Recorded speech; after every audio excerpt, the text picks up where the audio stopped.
ઘણા વર્ષો પહેલાની વાત છે। એક નાનકડા ગામમાં ડોડિયા શાખના બે રબારી ભાઈઓ રહેતા હતા, માલા અને મશરૂ। મશરૂને એક દીકરી હતી જેને બંને ભાઈઓએ ખૂબ લાડકોડથી ઉછેરી હતી। જ્યારે દીકરી મોટી થઈ ત્યારે તેનું સગપણ બાજુના દેલવાડા ગામમાં નક્કી થયું। લગ્ન સમયે બંને ભાઈઓએ દીકરીને કરિયાવરમાં ગાયો, ભેંસો, ઘરેણાં અને કપડાં આપવાની તૈયારી કરી। પરંતુ દીકરીએ આ બધું લેવાની ના પાડી દીધી। તેણે કહ્યું, મારે કરિયાવરમાં બીજું કાંઈ નથી જોઈતું, બસ મને આપણી કુળદેવી સિકોતર માનું દીવો આપો। મારે સાસરે જઈને માની ભક્તિ કરવી છે। ભાઈઓએ રાજી થઈને દીકરીને માતાજીનું દીવો આપ્યો। દીકરી સાસરે જવા નીકળી। રસ્તામાં દેલવાડાના પાદરમાં ગંગવા કૂવો આવતો હતો।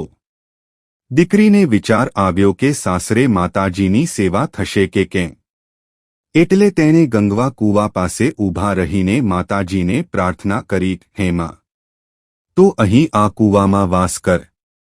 જ્યારે હું મુસીબતમાં હોઉં ત્યારે મારી વહારે આવજે। માતાજીએ ભક્તની વાત માની અને ગંગવા કૂવામાં વાસ કર્યો। સમય જતાં તે વિસ્તારમાં રાધુજી અને માધુજી નામના બે બહારવટિયાઓ ફરતા હતા।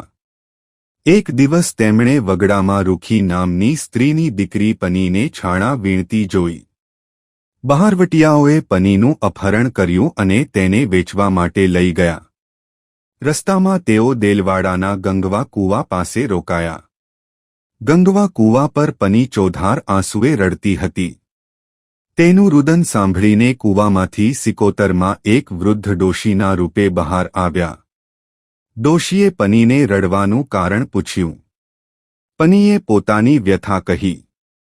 ત્યારે માતાજીએ પોતાનો પરિચય આપ્યો કે હું ગંગવા કૂવાની સિકોતર છું। માતાજીએ પનીને વચન આપ્યું, દીકરી ગભરાઈશ નહીં। આ બહારવટિયા તને જ્યાં પણ વેચે, પણ જ્યારે તારે ભીડ પડે કે તારે મામેરું ભરવાનો પ્રસંગ આવે ત્યારે મને યાદ કરજે। હું સિકોતર તારું મામેરું પૂરીશ। બહારવટિયાઓએ પનીને વડોદરાના બજારમાં 1100 રૂપિયા